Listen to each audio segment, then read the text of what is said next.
तत्राश्चर्यम। जैसे बोल नारद जी वृंदावन पहुंचे तो एक आश्चर्य देखा। क्या था वो आश्चर्य? यमुना जी के तट पर एक युवती रो रही थी। एका तू तरुणी तत्र, एक तरुणी है, एक देवी छिबल जिसकी उम्र 20 साल की है। तरुण अवस्था है, नई नई अवस्था है उसकी, और वो यमुना जी के किनारे खिन्न मना होकर के रो रही है। नारद जी ने जब उस देवी को देखा तो नारद जी का हृदय द्रवीभूत हो गया, पिघल गया। नारद जी को लगा, अरे ये देवी क्यों रो रही है? मुझे इसका दुख देखा नहीं जाता है, मुझे इसकी कुछ सहायता करनी चाहिए।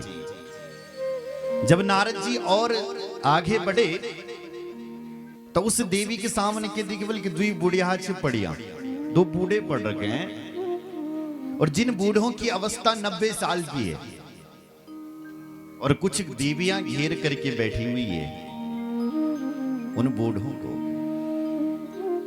नारद जी को लगा हो इसीलिए रो रही है शायद, क्योंकि वो अचेतन पड़े हुए हैं दो बूढ़े। नारद जी सामने गए, प्रश्न करने का साहस नहीं आया नारद जी को, जाने का साहस नहीं हुआ वहां पर, क्योंकि नारद जी सोच रहे हैं यहां सब स्त्री स्त्री बैठी हुई है, पुरुष वर्ग तो कोई दिखाई नहीं दे रहा है। यदि मैं जाऊंगा पूछूंगा कि हे देवी तुम क्यों रो रही हो, और कहीं उन देवियों ने उल्टा जवाब दे दिया कि हे बाबा तुझे क्या पड़ी है, तो अपनी बेइज्जती हो जाएगी। तो नारद जी कहते मेरा साहस न हुए बल सामने नड़क, मेरे वापस लौट आया।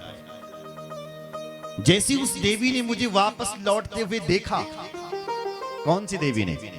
जो रो रही थी, तो उसने आवाज लगाई। किसको? नारद जी को। क्या कहा? भो भो साधु क्षणम तिष्ठ मचिंतामपि नाशया दर्शनम तव लोकस्य सर्वथा अघहरम परम। वो देवी आवाज लगा रही है, भो भो साधु क्षणम तिष्ठ। हे साधु, हे नारद जी, आप एक क्षण के लिए ठहरिए, ठहरिए, ठहरिए। साधु का एक क्षण ही काफी होता है मेरी मां। तो कह रही हैं, हे नारद जी, आप एक क्षण के लिए ठहरिए, ठहरिए। अरे मेरे कितने जन्मों के भाग्य उदय हो गए कि हे नारद जी तुम्हारे दर्शन हो गए। दर्शनम तव लोकस्य